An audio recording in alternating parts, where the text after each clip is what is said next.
Fala pessoal, sejam muito bem-vindos a mais um AulaCast, esse formato revolucionário que só a gente traz aqui para você. E pessoal, hoje a gente vai ter um AulaCast aqui sobre um importante tema, né, para consagrar esse módulo. Então, esses primeiros 3 módulos, que é um AulaCast sobre o tema de psicoses, tá, meu querido?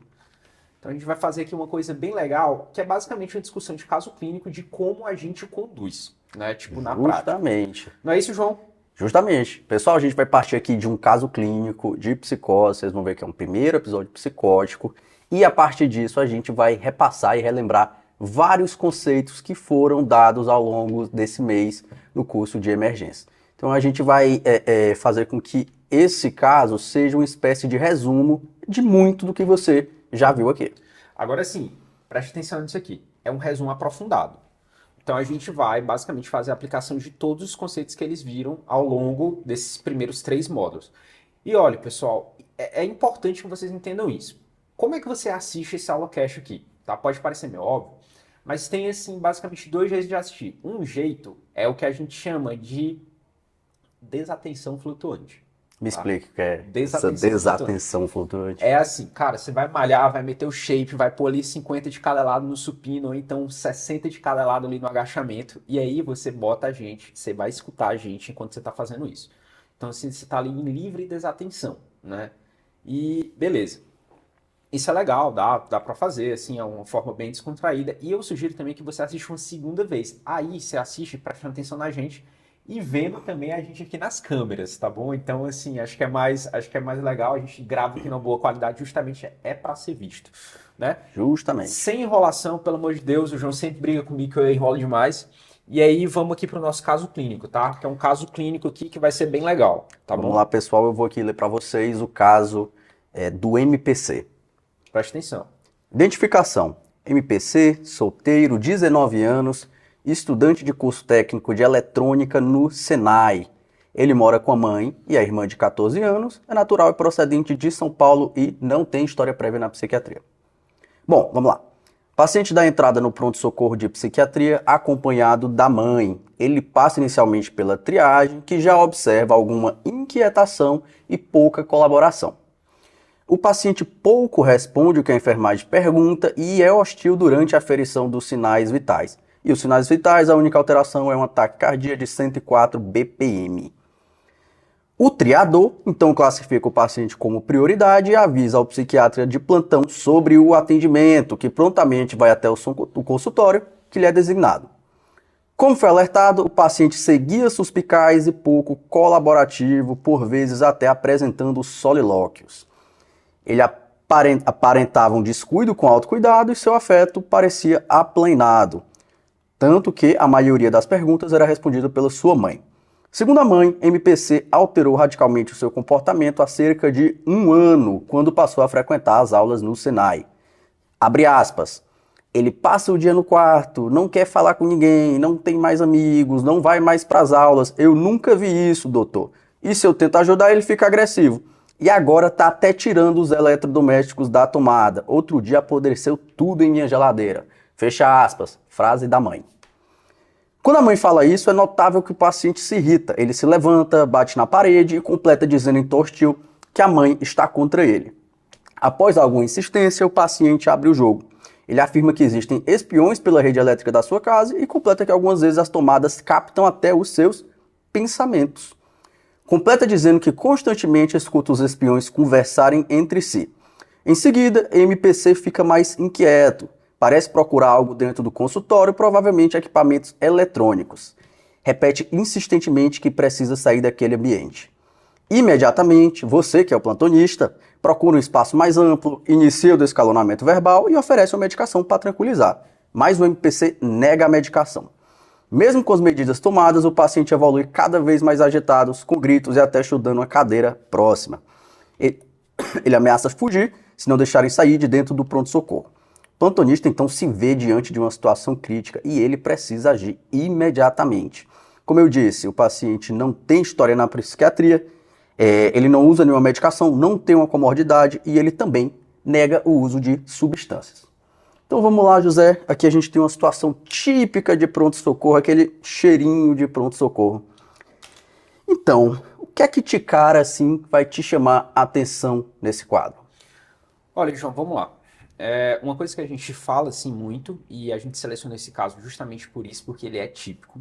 Isso aqui, gente, você vai ver no seu consultório e principalmente no pronto-socorro. É o dia a dia, acho que é o feijão com arroz aqui da psiquiatria, né? Enfim, casos assim como esse tipo. E aí, quando você tá diante de um paciente que ele tá, cara, você tá diante de um paciente desses, você vai achar ele estranho.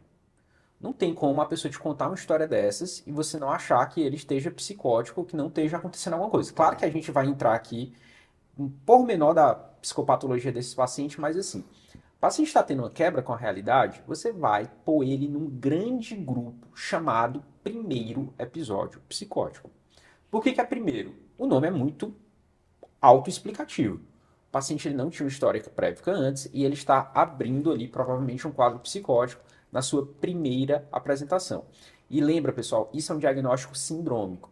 Muitas das coisas que a gente vê no pronto-socorro, você bota em uma grande caixa e à medida que a história vai passando, à medida que você vai conhecendo o paciente, à medida que você vai solicitando vai solicitando exame, vai assim esmiuçando, você vai tentando provavelmente achar a etiologia, mas sempre é uma grande massa. E essa Claro. grande massa a gente bota no nome primeiro episódio psicótico.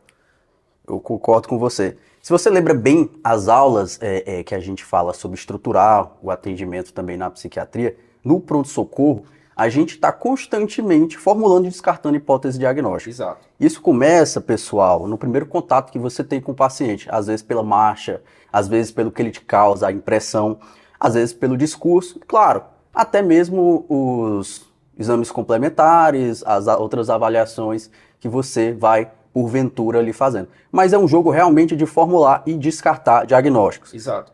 E não tem que ficar angustiado, por exemplo, se você não vai dar o diagnóstico logo de cara, principalmente assim pronto-socorro, Claro. porque é uma grande massa, como eu disse. Ao longo do acompanhamento como um todo, você vai ter que dar o diagnóstico, mas no pronto-socorro não precisa. Geralmente os diagnósticos no pronto-socorro eles são sindrômicos, Sim. não é? Mas com base, assim, já na história desse paciente que a gente leu, claro que a gente sempre vai pegando ali Obviamente. alguns pontos já para tentar traçar um diagnóstico etiológico É, mais correto, isso sem dúvida. é que assim, João, eu acho muito que a gente já viu esse caso aqui várias e várias vezes. Então, Claro, quando você vai ficando um pouquinho mais experiente, você pode às vezes bater o martelo e falar, olha, esse aqui tem um pouco mais de cheiro de esquizofrenia, claro. né? Enfim. Só que, por exemplo, você é aluno, que você está assistindo, viu um caso desse no pronto-socorro, tenha humildade. Uhum. Então, assim, pode ser, tem todas as alterações, toda a história típica, sugestiva da abertura de um quadro esquizofrênico, que a gente também vai ver aqui.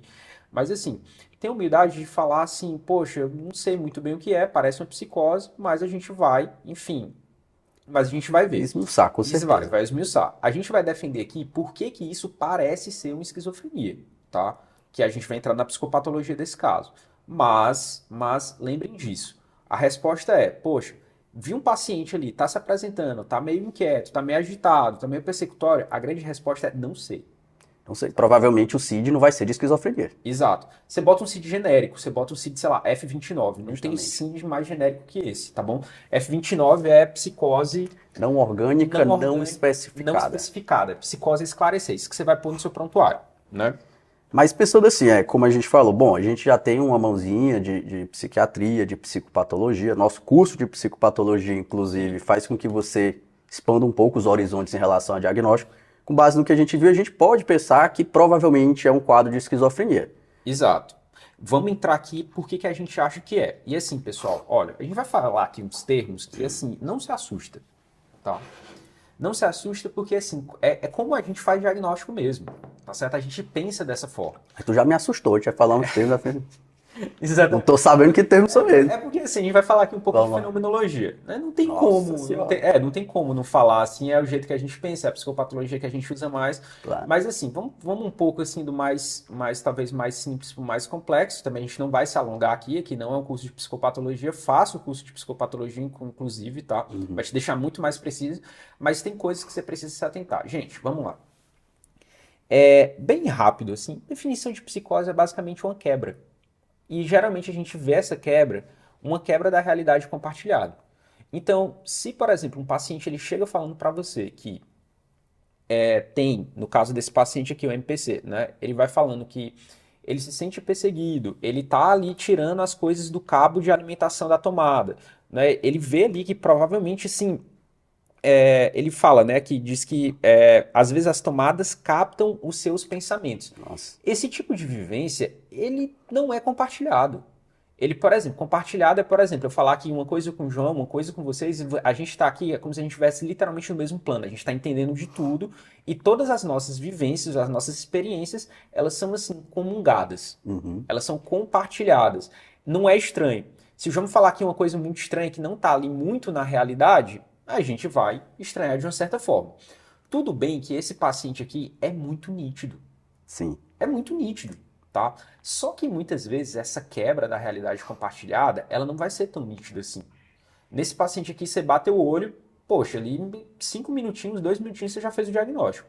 Só que às vezes o cara não vai lhe falar, o paciente não vai lhe falar. Às vezes a quebra, ela não é tão assim como um delírio, às vezes vai ser uma quebra mais no corpo. Ele pode chegar falando que está sentindo uma alteração meio estranha de que tem inseto invadindo ele, que tem esse paciente aqui especificamente, ele tem uma alteração importante da corporeidade, que ele fala que os pensamentos eles estão sendo captados, não é? Pessoal, não é que o paciente, de fato, estejam captando o pensamento dele, é porque ele vive o pensamento dele como se não fosse dele. Justamente. É muito estranho falar isso, tá? Porque a gente tem literalmente uma vivência de que os nossos pensamentos, a gente que vive eles. Alteração da consciência do eu, né? Descritivamente. Exatamente. A gente bota um nome muito bonito, que é o João falou, a alteração da consciência do eu, ou uma alteração da corporeidade, ou uma alteração da ipsiedade. Mas o que de fato tudo isso denota? Isso denota um certo tipo de quebra. Uma quebra na realidade compartilhada. O cara te contou um delírio desse, você já detecta a quebra na hora. Mas lembrar que às vezes vai ser sutil. E nem sempre ele vai falar. Tem muito paciente que esconde, inclusive. Claro. Tem alguns pacientes, inclusive, que às vezes eles são tão autoconscientes de si que eles notam que isso é estranho. Eles não querem falar, tá? Às vezes o paciente, ele sabe que está acontecendo alguma coisa muito estranha com ele e ele, às vezes, não vai falar por ou medo, ou estigma, ou porque não sabe verbalizar. Enfim, tem várias aí, várias. Mas de certo é um paciente que a gente vê que rompeu. Exato. Ele parece que já não está mais no nosso plano, inclusive ele tem uma perda assim de uma comunicação lógica. Exato. Então, assim, é um paciente delirante. É um É isso que a gente delirante. pode dizer. E ele apresenta algumas características que falam mais a favor do diagnóstico de esquizofrenia. Como a gente poderia citar que ele tem um período prodrômico, na história você vê que ele tem um certo retraimento, um isolamento, algo que lembra um pródromo de uma esquizofrenia. É um paciente também que apresenta sintomas de primeira ordem, que são sintomas que conferem mais peso ao diagnóstico de esquizofrenia. Aqui tem dois, se não me engano. Um é o que você acabou de falar, pessoal. Sonorização do pensamento é um sintoma de primeira ordem. Muito característico de esquizofrenia. E se eu não me engano também, pelo que eu vi, o paciente também tem alucinações aditivas que conversam entre si, muito descrito também. Exato. Como algo muito típico da esquizofrenia. Só dando uma pincelada aqui, pessoal. O João ele falou aqui sintomas de primeira ordem. Isso aqui é de um autor que é chamado de Kurt Schneider. Ele é um cara que ele trabalhava com Jaspers, basicamente, assim, um psicopatologista muito famoso, muito bom também, e que ele é mais ou menos assim um dos pais da psicopatologia descritiva. E sintomas de primeira ordem tem vários, tá? Esses aqui você detectou isso no paciente, não é significativo de esquizofrenia. Claro. Não é Confere muito peso. Confere muito peso. Por exemplo, você viu um sintoma de primeira ordem na sua prática, a sua cabeça tem que descartar necessariamente esquizofrenia. Pensa assim que você vai acertar mais, tá? Então, assim, é como se falasse assim, fala muito a favor de esquizofrenia, mas não é patognomônico. Não existe é patognomônico na psiquiatria, pelo amor de Deus. Exato. E outra coisa também aqui que eu quero só destacar, o João falou assim, prodrômico. Lembra lá, pessoal, que geralmente uma esquizofrenia, ela tem um certo tipo de historinha, ou de curso, de evolução natural.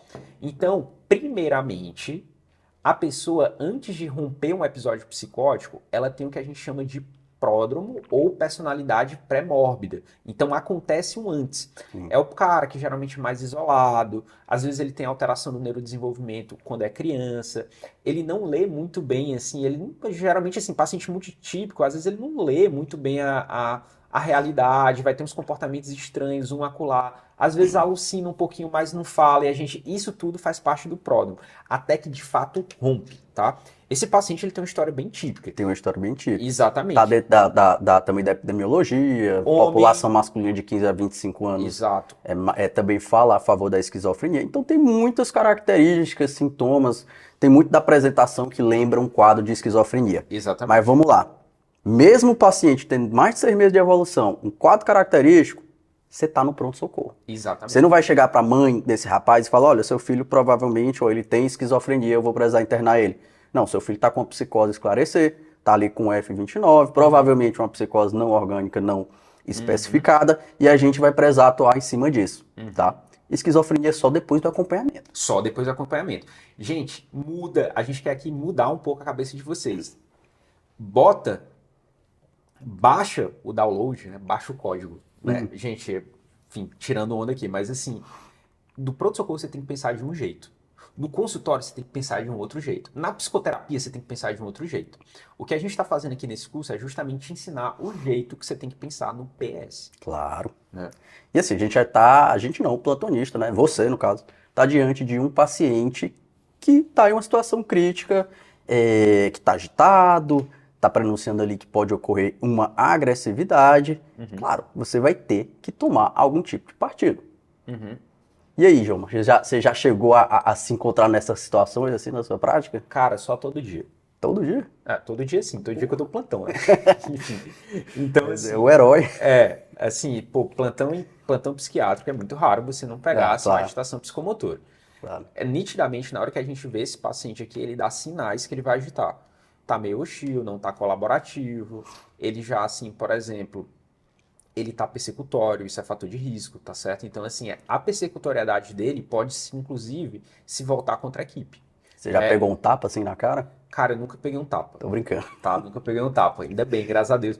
Mas assim, eu sou muito precavido, eu já peguei um murro na coxa, né? Enfim, eu tava avaliando o paciente tava na maca, né? E aí, assim, eu dando meio que por garantido que ele tava ali contido, amarrado, então assim, sempre verifica a contenção. Ele se soltou, cara, ele meteu um murrão assim na minha coxa, eu fiquei quase o resto do plantão todo, assim, meio. É que ele tá ligado. Exato. Então, Assim, geralmente, pessoal, o paciente, ele é um tanto previsível, ele indica que vai acontecer alguma coisa, mas às vezes também a gente é pego de surpresa, né? Exatamente. E assim, a gente tenta ensinar aqui justamente como é que você ganha mais essa previsibilidade com sinais. Obviamente, assim, situações de violência, elas são raras, São raros. mas elas acontecem e geralmente, pessoal, elas são horríveis, tá? A gente acompanha muito residente, tá bom? Então, assim, eu fui preceptor uma época e, assim, cara, quando acontece uma situação assim de violência, é péssimo. A pessoa, ela não quer mais, assim, voltar no outro dia, às vezes ela não quer mais trabalhar em PS, às vezes ela não quer mais trabalhar com psiquiatria, ela fica com medo, tá? Tem, inclusive, casos, assim, meio que de TEPT, né, de profissionais que eles são, por exemplo, eles têm algum caso de violência e depois eles não querem mais trabalhar, tá? E geralmente pode ser um evento traumatizante tanto para o profissional como para o paciente também. Isso, como para o paciente, assim, e tem que ter cuidado. Então, por isso que a gente sempre reforça lá identificar os sinais, né? Quais são os sinais, assim, que mais ou menos esse paciente dá? A gente acabou de falar, mas, assim, ele tá um pouco hostil, ele não tá, assim, muito colaborativo. Ele se levanta da mesa Ele se e levanta grita da com mesa. a mãe. Exato, tá persecutório, você oferece ali uma medicação, ele não quer, Ele tá? não responde ao descalonamento verbal. Tudo isso são sinais que o paciente pode agitar, não é? Nessas horas, assim, a gente no banco herói, a gente tem que pensar no que fazer, a gente tem que atuar. Como viu, o plantonista ele foi para um local mais amplo, Segurança de cena. ele tentou um descalonamento verbal, ele ofereceu uma medicação para tranquilizar o paciente. Exato. Então a gente vê que as medidas não invasivas, elas foram se esvaindo. Chega uma hora que a gente vai pensar, e agora? O que é que a gente faz nesse momento? Bom, o que é que a gente faz nesse momento? Lembra lá que se a gente oferecer uma medicação, se vai falhando as coisas, e o descalonamento verbal ele vai falhando, lembra que ele sempre acontece também, ele acontece concomitante, né? Mas assim, se as coisas vão falhando, a gente vai para aqueles outros graus ali de escalonamento da própria... Conduta, né? Exato, da própria conduta. Então a gente já pensa em duas coisas. Uma é a contenção mecânica, e a contenção mecânica ela sempre tem que ser acompanhada, ela anda de mãozinha dada, tá certo? Com também a contenção química ou a tranquilização química, não é? Então, assim, por exemplo, esse paciente aqui, conforme ele vai ficando assim mais hostil, talvez a gente tenha até que conter ele para fazer uma medicação, né? Enfim, então é o que a gente vai passar um pouco, né? A Agora, gente vai passar um pouco. Realmente é um paciente que, com base na história, base na falha das medidas não invasivas, o ideal seria conter esse paciente fisicamente, mecanicamente e quimicamente. Lembrando, pessoal, que contenção física e mecânica são coisas diferentes. legal. Contenção física é o ato de imobilizar o paciente com a equipe apenas utilizando as mãos. Já a contenção mecânica é geralmente o que acontece ali na maca. Quando você bota o paciente em decúbito e você instala aqueles dispositivos mecânicos para imobilizar ou restringir a movimentação do paciente. Então é um pouquinho diferente. A gente usa na prática como se fosse a mesma coisa. Eu usei mas não como é. sinônimo. A gente usa como sinônimo. Eu uso como sinônimo. Mas a exatamente. contenção física é diferente nesse aspecto da mecânica. Geralmente a mecânica vem depois da física, né? Perfeito, perfeito. Sempre. E o primeiro ato, então, vamos para os atos aqui de uma boa contenção. O primeiro ato é você avisar a equipe. Sim. Tem que ter uma equipe, não dá. Primeira coisa, não pode fazer só. Claro. Não seja herói. Exatamente, não Não pode seja fazer só. E precisa de uma equipe, assim, uma equipe treinada, né? E que tem que ter um número mínimo de profissionais. 5 pessoas. O número mínimo são 5 pessoas. Pode ser você, que é o plantonista, e mais 4, ou pode ser 5 profissionais e você apenas coordena. Enfim, tem que ter pelo menos 5 pessoas. E o fato de terem 5 pessoas não foi tirado esse número do acaso, né? Vamos que, será? 3 não dá conta, então vamos 5. Não, não é bem assim. Existe uma lógica. Fácil de lembrar, né? Enfim, é tipo como se fosse uma pessoa para cada membro. Uma pessoa para cada membro. Né? Enfim, e uma pessoa pro centro, né? Pro também. centro, pro tórax e para a cabeça. É a pessoa que protege o tórax e a cabeça. Então, Uma pessoa para cada eixo.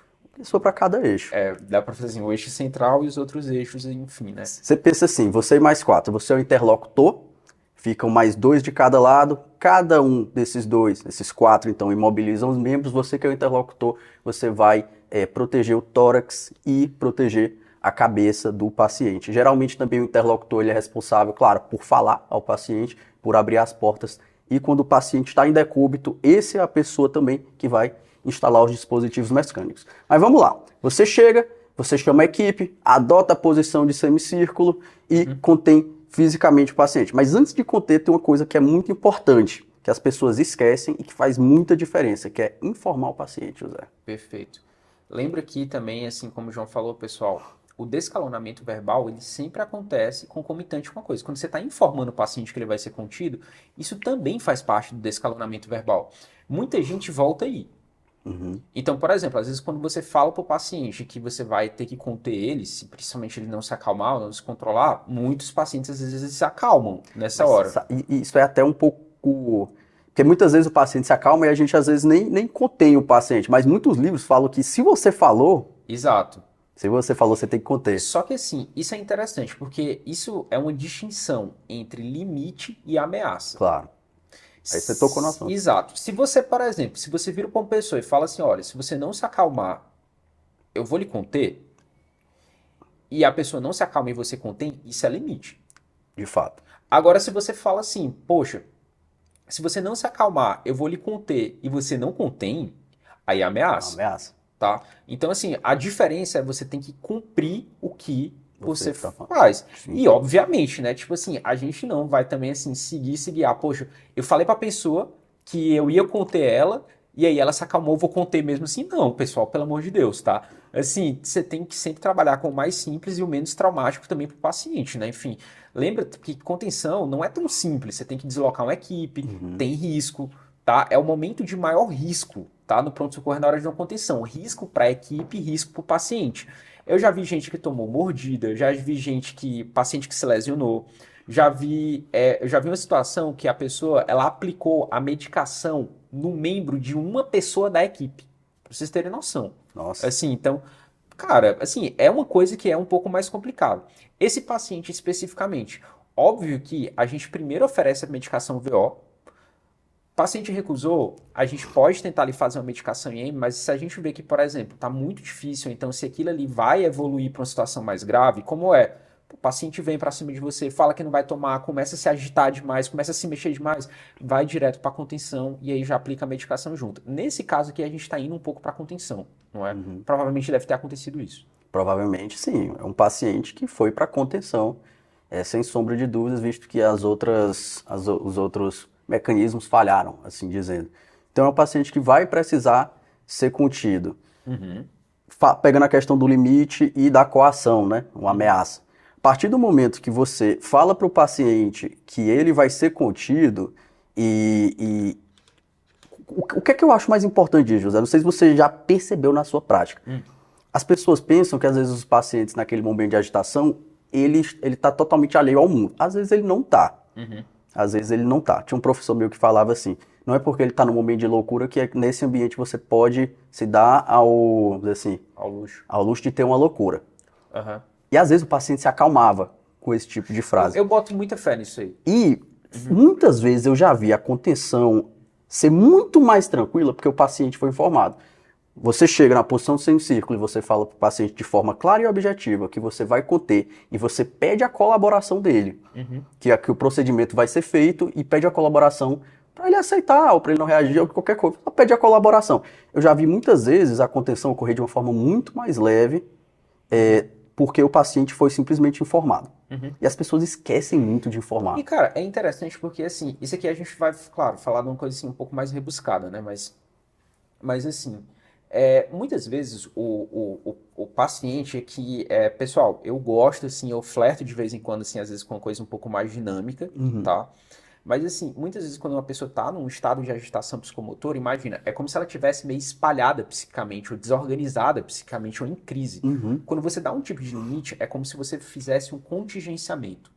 É aquela coisa ali que você pega uma massa amorfa e uniforme e bota dentro de um vaso. Isso é uma coisa que a gente chama um pouco assim de holding, né? Tipo, que aí os psicanalistas viajam. Isso eu acho errado, tá? Mas assim, eles falam que o holding, ele começa no bebê, você segurando a criança e acalmando o estado de choro dele, né? Enfim. Então, tudo bem que não é uma relação assim causal, né? Tão causal, mas o holding que a gente está fazendo nesse caso é a contenção. É a contenção. Tá? É a contenção. Cara, eu já vi paciente depois da contenção agradecer. Ele virou e falou, olha, assim, eu tava fora de mim, né? Tipo assim como também eu já vi paciente desenvolver TEPT após contenção. Então tem que ser bem feito, tem que ser bem indicado. Bem indicado. Né? E tem que ter técnica.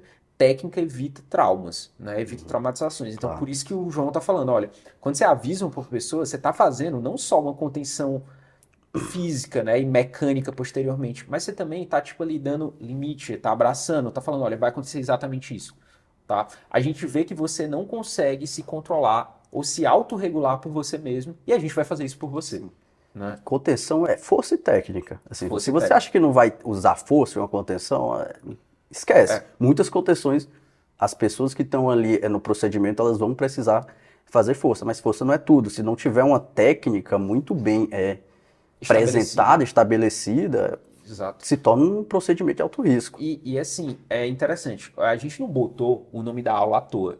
É uso correto da força, cara. Não é só para ser um nome bonito e chamar atenção. É para você se lembrar que é o uso correto da força. Sim. Né? Enfim. E assim, tem muita gente. Eu não gosto de conter paciente, eu não gosto, tá? Assim, Ninguém gosta. é sempre uma experiência ruim, né? Mas você tem que se lembrar de vez em quando que isso, quando bem indicado, é pro melhor do paciente, tá certo? No final das contas, vamos dizer assim, um procedimento de proteção. É um procedimento de proteção. Proteção para o paciente, para a equipe, para o nosocomio, enfim, é um Exato. procedimento de proteção. E assim, conteve, lembra sempre, gente, monitorizar, tá? Cara, monitorizar é o principal erro que eu acho, assim, que a galera esquece, né? Enfim, o pessoal, tipo, tem não avisar, não saber comunicar, não fazer.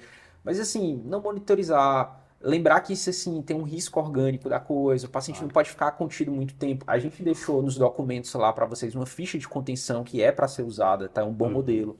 Reavaliar ali a cada 15, 30 minutos, tentar conter o paciente pelo mínimo tempo necessário até ele se acalmar. E assim, monitorização, pessoal, é óbvio que a gente tenta aqui sempre passar o padrão ouro para vocês.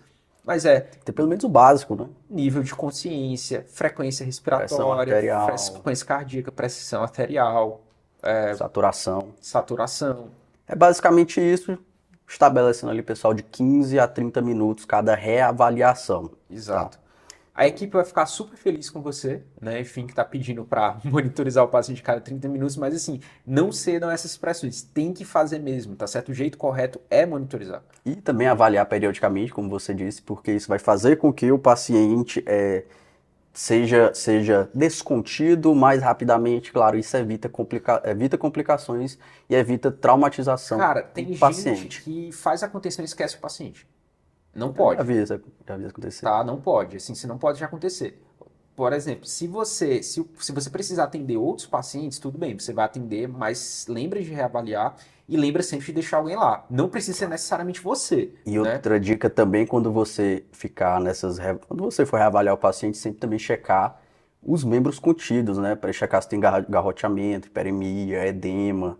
Tem que ter cuidado porque uma das complicações graves é justamente isquemia dos membros contidos. Então, muito cuidado com isso. Sempre cheque, deixa aqueles um ou dois dedinhos de folga na contenção do paciente. Perfeito, perfeito, perfeito. Mas é basicamente isso que a gente faz durante a manutenção, reavaliação, checar sinais vitais, hidratar o paciente, deixar o paciente visível à equipe, Trocar ali de vez em quando de posição. trocar de posição, Se a contenção estiver durando muito tempo, né? retirar o mais rápido possível o paciente assim que ele tiver com nível de consciência, tá? O paciente está dormindo, não é nem o que a gente espera. A gente não espera que a sedação seja um procedimento de sedação, a contenção, né? A gente só quer tranquilizar o paciente. Cara, tem uma Então, para coisa tirar o que paciente tem que ter nível de consciência e o paciente calmo. tem uma coisa que é muito bizarra assim que eu já vi, mas foi, já viu tromboprofilaxia para contenção? Não que eu me Eu lembre. já vi isso uma vez, assim, tipo. Mas, por exemplo, eu acho uma coisa meio errada. Não tô dizendo que. Enfim, porque, por exemplo, tromboprofilaxia para contenção. Eu já vi uns pacientes, assim, que eles eram, tipo, ultra refratários. Pessoal, lembra? A chance de você pegar um paciente ultra refratário na sua prática é mínima. Mínima, mínima, mínima, mínima, mínima. Por que que a gente às vezes pegava esses pacientes? Obviamente porque a gente fez residência em grandes centros. E grandes centros chega os casos mais graves dos mais graves lá. Então tinha, por exemplo, agitações psicomotoras que a pessoa precisava ficar contida dias. Nesses casos, obviamente, que são assim, a minoria da minoria da minoria da minoria da minoria da minoria, faziam-se tromboprofilaxia para contenção. Eu já vi umas O coisas dessas. paciente, ele vivia contigo. É que assim, não é que ele vivia contido, mas, por exemplo, tinha um caso que era um caso de um paciente que assim, ele tinha um retardo mental muito grave. Né? Então, e ele precisava ali estar sendo submetido a algum tipo de exames, ele precisava estar dentro do hospital. E assim, naquele hospital, a gente tinha, enquanto também estava durando a investigação, ele precisou assim ficar contido.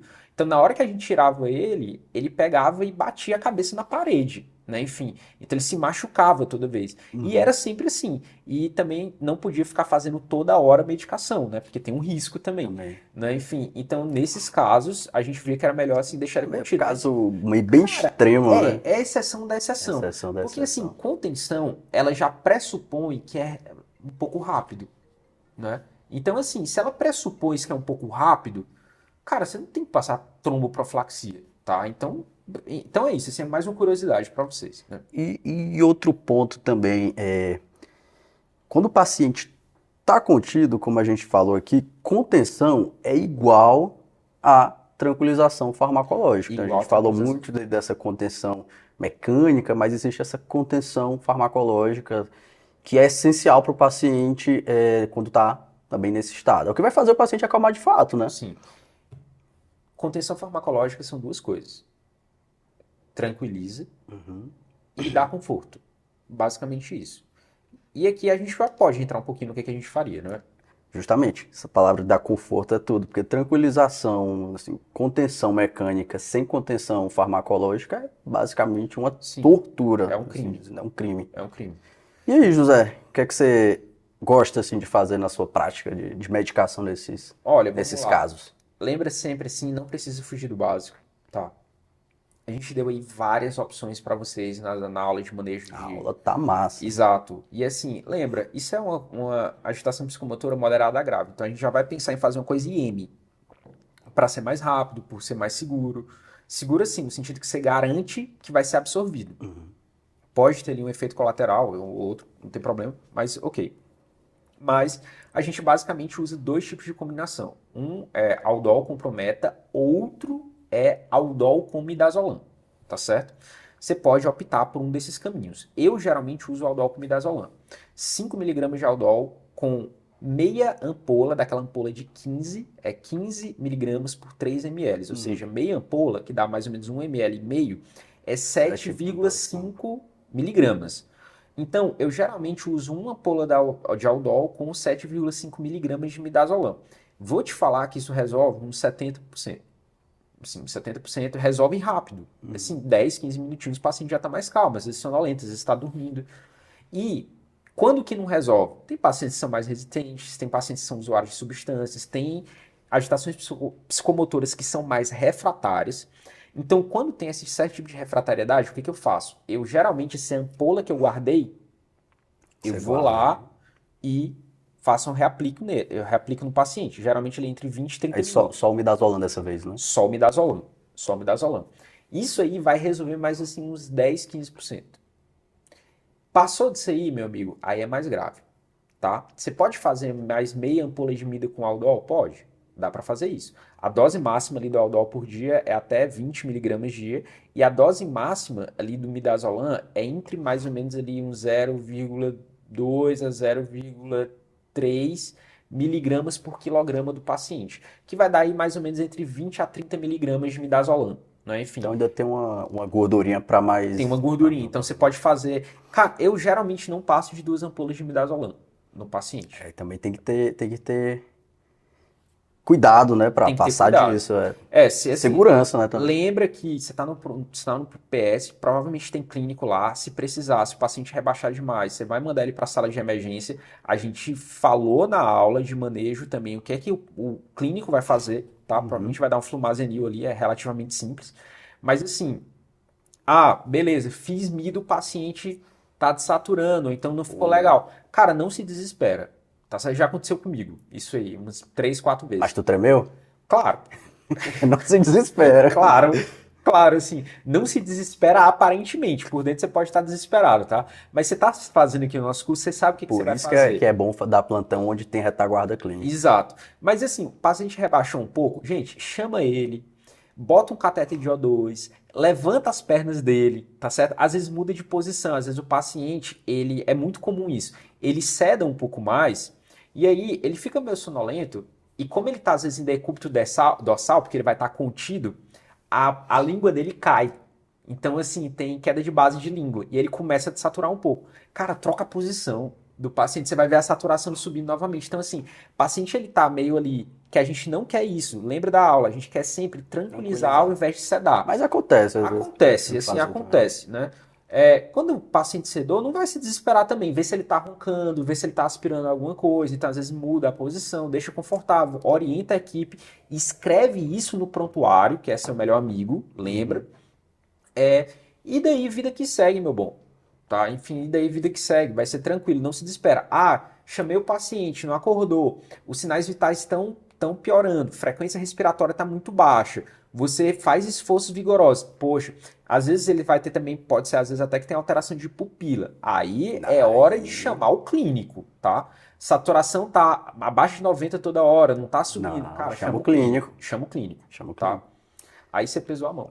Chama o clínico, aí você... Também com a frase típica que não seja herói. Exato. Chegou a esse ponto, você não tem conhecimento para manejar, chama o clínico. Exato. Agora, se tu for um psiquiatra aí bom de tubo e se garantir, né? Enfim. Que isso, já pergunta aqui capciosa. Na psiquiatria, você já entubou alguém? Não, nunca entubei. Já entubei fora, mas nunca entubei na psiquiatria. Na psiquiatria eu também não entubei. Graças a Deus. Espero nunca precisar. Pô, tu não é médico, cara, pensei que tu fosse. Não. Cara, a gente é médico, viu? Lembra sempre disso. Tirando onda, pessoal, tô tirando onda. Sim, pessoal, na moral. Nós somos os melhores médicos, a psiquiatria é a melhor especialidade. É a especialidade mais clínica que tem. Mais clínica que existe. E assim, toda vez que alguém virar e falar assim, olha, psiquiatra não é médico, cara, briga com a pessoa. Tá, enfim, tipo, a gente tem que saber a medicina pesada, assim, pesada mesmo, tá certo? E não ignora a medicina, tem muito psiquiatra que ele começa a se deslumbrar demais psiquiatria, aí vai virar psicanalista demais, ou então acha que tudo é interpretação. Não, pessoal, a gente tem que estar treinado no orgânico também. Isso assim Com salva certeza. muito, tá? A gente mexe com doenças. A gente só não sabe as causas, mas a gente mexe com doenças, né? Justamente. Justamente. Beleza, Mas assim, vamos dar vamos continuidade aqui. voltar aqui que a gente senão se Vamos dar perde. continuidade. A gente a gente já atuou de algumas formas, assim, no sentido que a gente elegeu esse diagnóstico, seria um diagnóstico síndrome também de uma agitação. A gente estabilizou o paciente desse quadro com a contenção física, mecânica e com a tranquilização, e é isso que permite a maior investigação e a continuidade do tratamento. Contenção física, pessoal, é uma medida garantidora de proteção para o paciente, para a equipe, para o nosocômio. Já a contenção mecânica é considerada já uma medida terapêutica, porque ela possibilita o tratamento daquele paciente. Então, a gente começou já o tratamento daí. E claro, a gente dá continuidade a essa investigação. Perfeito. Ah, João, a gente conversou aqui, de cara aí é uma esquizofrenia, eu não vou mais pedir nenhuma medicação, tá? Que esquizofrenia não precisa de exame complementar, já vou encaminhar. É Cara, desse jeito? Cara, se você pensar É desse desse jeito, jeito? a gente vai pessoalmente aí te bater. Nossa Senhora. Enfim, porque você tá fazendo um curso que você tá aprendendo que não é desse jeito. Você tem que sempre descartar transtorno orgânico. Gente, pelo amor de Deus, não vacila com isso. Primeiro episódio. Primeiro episódio. Primeiro episódio psicótico por si só é indicação de internação e indicação de investigação. Então, assim, a gente vai internar esse paciente, a gente também vai falar sobre o modelo, que é involuntário, mas assim, a gente interna para investigar. Isso, claro, num cenário mais ideal. Tem às vezes, cara, às vezes a gente pode até. Você tem um pouco mais de experiência, conduz no ambulatório, mas não conduz no ambulatório um paciente agitado e hostil, Não. tá? Então não vale a pena. Esse paciente aqui, ele tem indicação de internação por uma série de motivos. Risco para os outros, primeiro episódio psicótico, tem que fazer uma investigação, a gente não sabe se é orgânico. Cara, Tem episódio de agitação em casa, com possível agressividade. A gente não tem nenhuma segurança que esse paciente vá tomar as medicações, que vá Exato. ter uma boa adesão ao tratamento. Assim, acho que não tem muito o que discutir. Eu internaria esse paciente com certeza. Exato. E às vezes você se surpreende, poxa, tá com cara de esquizo, não sei o quê. Cara, você não é o Jaspers, não, cara. Enfim, tipo assim, tem que ter humildade no negócio. Interna e assim, e solicita exames. Às vezes pode ser uma neurosífilis, pode ser uma neuroaids, pode ser às vezes um encefalite anti-NMDA, pode ser às vezes uma doença de Wilson, pode às vezes ser uma psicose lúpica. Tá, você não sabe.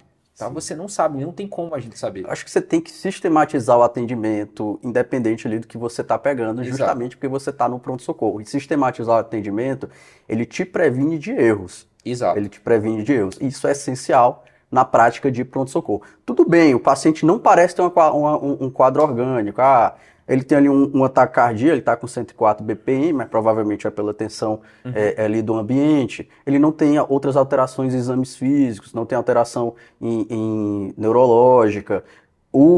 As alterações de exame psíquico são bem condizentes ali com o quadro mesmo de uma psicose primária. Mesmo falando a favor, solicite pelo menos o básico dos exames Exatamente. laboratoriais para você ter até uma certa segurança que você está ali excluindo as causas orgânicas. Você tem que excluir as causas orgânicas. Quais? Hemograma, TSH, T4, Função renal, função hepática, tireoides já pediu, eletrólitos, tá?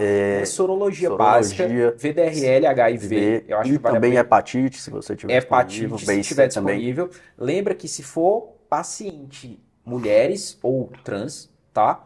Lembra de pedir, meu amigo, beta-HCG. Muito importante. Eletrólitos, vitamina B12. Vitamina B12 e a gente esqueceu algum aqui? Não, deixa isso anotado, tá? Não precisa se lembrar de cabeça, não. É que a gente está focando nesse paciente, mas, por exemplo, se for um idoso, suspeita de Glicemia. delírio, aí você pede ali glicemia, você pede ali sumário de urina, enfim, a clínica também vai guiar. É o kit básico. E, gente, pelo amor de Deus, pelo menos um exame físico minimamente decente. Não precisa ser também o Porto, o Celso Celeno Porto. Nossa. Mas, assim, você também precisa só fazer um exame físico minimamente decente focado no exame neurológico, tá? Assim, não ignora isso, a gente deixou um bônus aí justamente para você ajudar nessa hora. E exame de neuroimagem, José. Sempre controverso, apesar de guideline falar que que não precisa, teoricamente, né? Enfim, isso não é bem estabelecido assim nos guidelines, mas eu peço. Eu Tá? peço, principalmente porque é primeiro episódio psicótico. Geralmente os Exatamente. guidelines eles falam que é mandatário quando o paciente apresenta alterações neurológicas. Se não tem alteração neurológica, eles falam que não tem tanta serventia. Mas primeiro episódio, pessoal, primeiro Exato. episódio, se você tem disponível, peça. Ideal, ressonância magnética 4 Teslas. Aí é top. Nossa. Mas, como é que se diz? Não tem isso, cara, TC vai de TC, tá?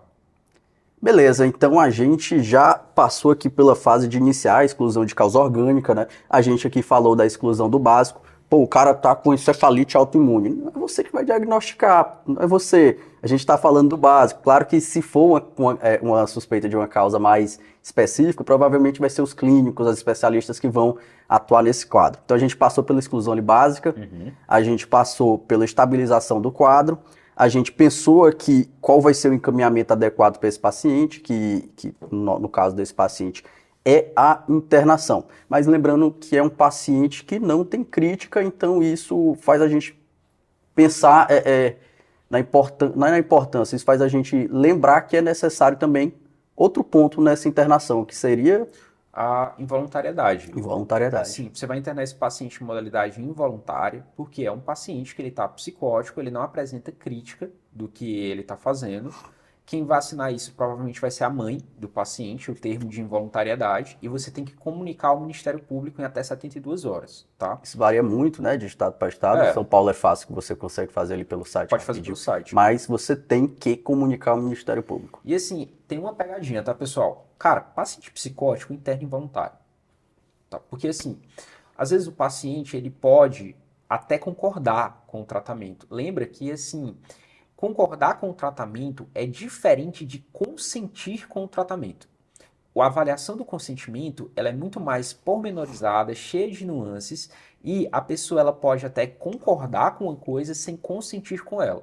Consentir basicamente envolve ela estar muito esclarecida e ciente de riscos, de desfechos, de prováveis alternativas, do que está sendo oferecido e concordar a pessoa aprende a dizer. Por exemplo, esse paciente aqui, você pode chegar para ele e falar assim, poxa, você quer ser, ele está aqui contra a vontade, mas você poderia virar e falar assim, olha, você quer ser internado aqui? Ele pode virar e falar assim, eu quero ser internado.